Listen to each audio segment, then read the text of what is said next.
Hello friends, मैं ओमन राजपूत और दोस्तों हम लोग हमारे साइंस का चैप्टर नंबर 10 प्रकाश का परावर्तन तथा अपवर्तन सीख रहे हैं। दोस्तों हमने प्रीवियस लेक्चर में अपवर्तन क्या होता है और उसके होने के कारण को सीखा था। अब हम आज हमारे अपवर्तन के नियम के बारे में सीखेंगे। दोस्तों जैसे परावर्तन के नियम थे वैसे ही अपवर्तन के भी नियम हैं। अपवर्तन के भी कितने नियम हैं? दो प्रकार के नियम हैं अपवर्तन में। कितने नियम है? टोटल दो नियम, जैसे उसमें थे वैसे इसमें ही है। दोनों नियम क्या है? सिंपल है। नियम नंबर जो एक है वो सेम टू सेम जैसे परावर्तन में था वैसे का वैसा ही है कि आपतित किरण तथा अपवर्तित किरण तथा अभिलंब तीनों एक ही समतल में होते हैं। तो इसे हम लोग लिख देते हैं कि आपतित किरण यानी कि आने वाली किरण, ठीक है। अब अपवर्तन है तो अपवर्तन में परावर्तन नहीं होगा, परावर्तित किरण नहीं होगी, आपतित किरण और अपवर्तित किरण कहलाएगी। यानी कि जो रिफ्लेक्ट होकर जा रही है वो कहलाएगी अपवर्तित किरण, ठीक है। तो आपतित किरण, अपवर्तित किरण तथा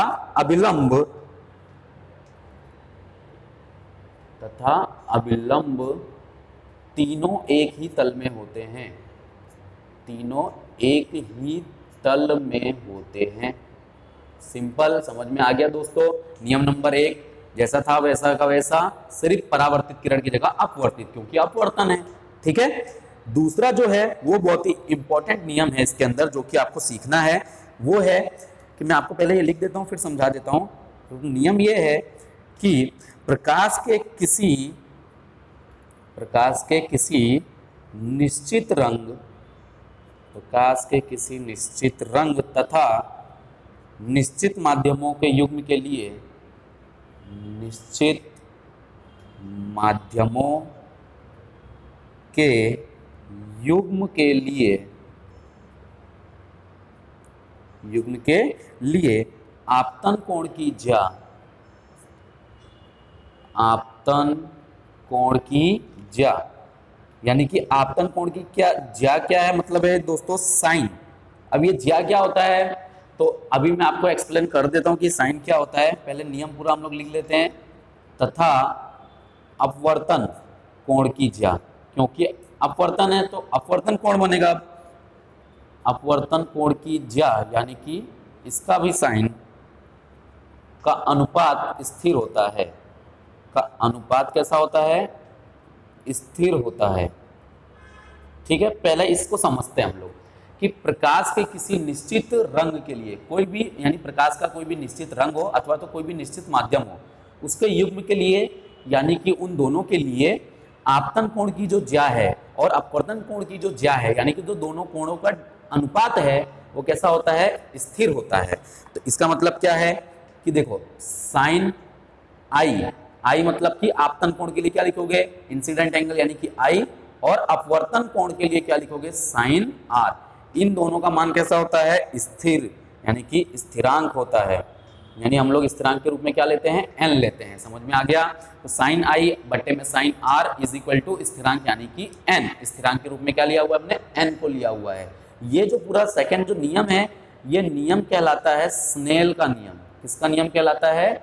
स्नेल का नियम। अगर हमसे स्नेल का नियम पूछा जाए दोस्तों तो ये सेकंड पॉइंट पूरा का पूरा याद होना चाहिए कि प्रकाश के किसी भी निश्चित रंग अथवा तो निश्चित माध्यम के लिए जो आपतन कोण की ज्या है यानी कि साइन आई तथा अपवर्तन कोण की जो ज्या है साइन आर, इनका मान हमेशा स्थिर होता है यानी कि स्थिरांक होता है।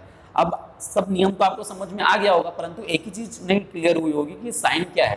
तो दोस्तों ज्या मतलब साइन, कोस, टेन, कोट, कोसेक, सेक, ये सब आपको त्रिकोणमिति में मैथ्स में सीखने को मिलेगा। तो वहां पर त्रिकोणमिति में जब भी आप पढ़ोगे चैप्टर मैथ्स में तो साइन थीटा, कॉस थीटा ये सब कुछ आपको पढ़ने को मिलेगा, तो आपको समझ में आ जाएगा। तो जितने ज्या होती हैं उसको हम लोग यहाँ पर साइन, कोस इनके रूप से दर्शाया जाता है, ठीक है। तो समझ में आ गया ये पूरा का पूरा नियम क्या किसका कहलाता है? स्नेल का नियम कहलाता है, ठीक है दोस्तों। अब हम लोग इसी से रिलेटेड एक और टॉपिक है वो है अपवर्तनांक, उसे भी यहीं पर क्लियर कर लेते हैं कि अपवर्तनांक क्या होता है, ठीक है। तो अब हम लोग सीखने जा रहे हैं कि अपवर्तनांक अर्थात क्या, ठीक है। तो सबसे पहले मैं बात करूं कि अपवर्तनांक को दर्शाया किससे जाता है, तो ये जो हमने स्थिरांक n लिया था इसी से दर्शाया जाता है, ठीक है। ईटा जिसे कहते हैं, क्या कह सकते हैं? ईटा भी कहते हैं, से दर्शाया जाता है। इसे ईटा भी कहा जाता है, एन भी कहा जाता है, ठीक है, ईटा। तो ईटा से इसे दर्शाया जाता है। अब इसका अपवर्तनांक मतलब क्या होता है, तो मैं परिभाषा लिख देता हूं सबसे पहले कि किसी पारदर्शी माध्यम का अपवर्तनांक, यानी अपवर्तनांक क्या होता है डायरेक्ट वही सीख रहे हैं हम लोग। किसी पारदर्शी माध्यम का अपवर्तनांक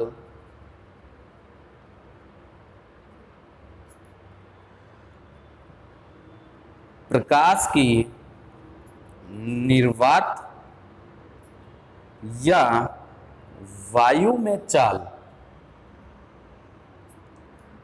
तथा प्रकाश की माध्यम में चाल, प्रकाश की माध्यम में चाल का अनुपात होता है,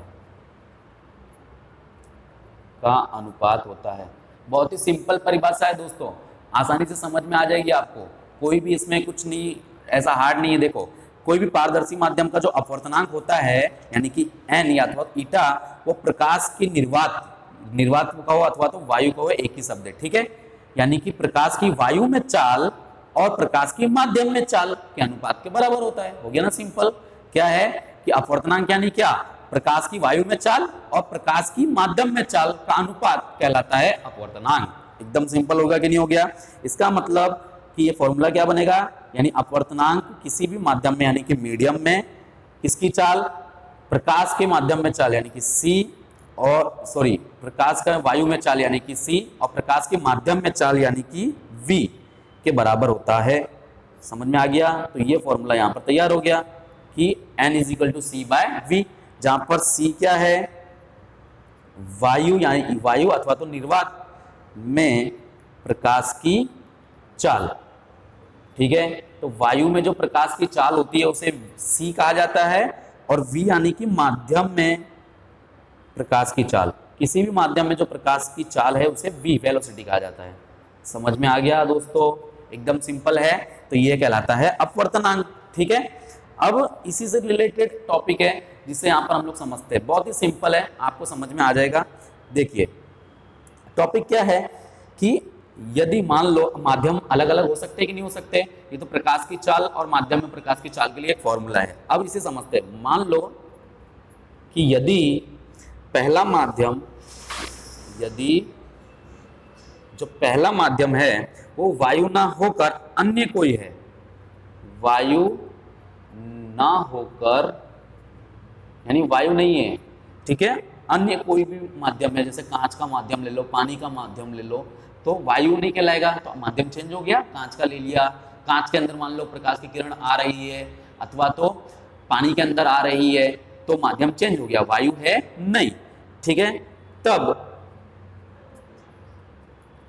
दूसरे माध्यम का अपवर्तनांक, तब दूसरे माध्यम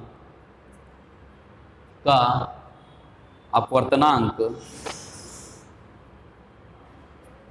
ठीक है, क्या होगा, यानी कि n21 इज इक्वल टू, अभी मैं समझा देता हूं, माध्यम में यानी माध्यम एक में प्रकाश की चाल बटे में माध्यम दो में प्रकाश की चाल, ठीक है। तो कैसे निकालेंगे, मान लो पहला जो माध्यम है वो वायु नहीं है, अन्य कोई है, तो दूसरे माध्यम का अपवर्तनांक कैसे निकालेंगे, n21 इज इक्वल टू माध्यम एक में प्रकाश की चाल बटे में माध्यम दो में प्रकाश की चाल। इसे पढ़ा क्या जाता है n21, साथ ही साथ में इसे एक चीज पढ़ते हैं कि पहले के सापेक्ष, पहले के सापेक्ष। दोस्तों समझो, ये जो पहला लिखा हुआ है और आगे 2 लिखा हुआ है, इसका मतलब क्या है, पहले माध्यम के सापेक्ष में दूसरे माध्यम का अपवर्तनांक हम लोग ज्ञात कर रहे हैं, माध्यम दो का अपवर्तनांक निकाल रहे हैं, किसके सापेक्ष में, एक के सापेक्ष में। समझ में आया, इसका मतलब ये होता है, ठीक है, कि माध्यम एक के सापेक्ष में माध्यम दो का अपवर्तनांक, ठीक है। तो फॉर्मूला क्या होगा, जो हमने पीछे लिखा है उसी को ऊपर रखेंगे, 2 को नीचे रखेंगे, सिंपल हो गया, माध्यम एक में प्रकाश की चाल बटे में माध्यम दो में प्रकाश की चाल, ठीक है। तो अगर माध्यम एक में जो प्रकाश की चाल है उसको मैं V1 लिखूं और माध्यम दो में V2 लिखूं, तो फॉर्मूला क्या बन गया, n21 is equal to V1 बटे में V2। समझ में आ गया अपवर्तनांक यानी कि आप पढ़ते कैसे हैं, अगर मैं इसे इस तरह से लिखूं n12, इसका मतलब क्या होता है, तो पहले माध्यम का अपवर्तनांक ज्ञात कर रहे हैं किसके सापेक्ष में, दूसरे के सापेक्ष में, अथवा तो ऐसा भी बोल सकते हैं माध्यम 2 के सापेक्ष में माध्यम 1 का अपवर्तनांक। समझ में आया? जो नंबर आगे लिखा होता है उसका अपवर्तनांक ज्ञात कर रहे होते हैं हम लोग, जो नंबर पीछे लिखा होता है उसके सापेक्ष में ज्ञात कर रहे होते हैं। समझ में आ गया दोस्तों? तो आज हमने यहाँ पर बहुत ही इंपॉर्टेंट टॉपिक कि अपवर्तन के नियम क्या होते हैं और अपवर्तनांक क्या होता है इसे सीख लिया है। ठीक है दोस्तों, आशा करता हूं ये आपको आ जाएगा। बहुत ही सिंपल है और बहुत ही आसान टॉपिक है। क्लियर? आप सभी को ये पूरा का पूरा तैयार करना है। बहुत ही इंपॉर्टेंट चैप्टर है, मैं वापस से समझा रहा हूं आपको, बहुत ही मार्किंग वाला चैप्टर है, इसलिए एक भी चीज छोड़नी नहीं है, सब अच्छे से कर लेना है। ठीक है दोस्तों, अब हम लोग मिलेंगे हमारे अगले लेक्चर में।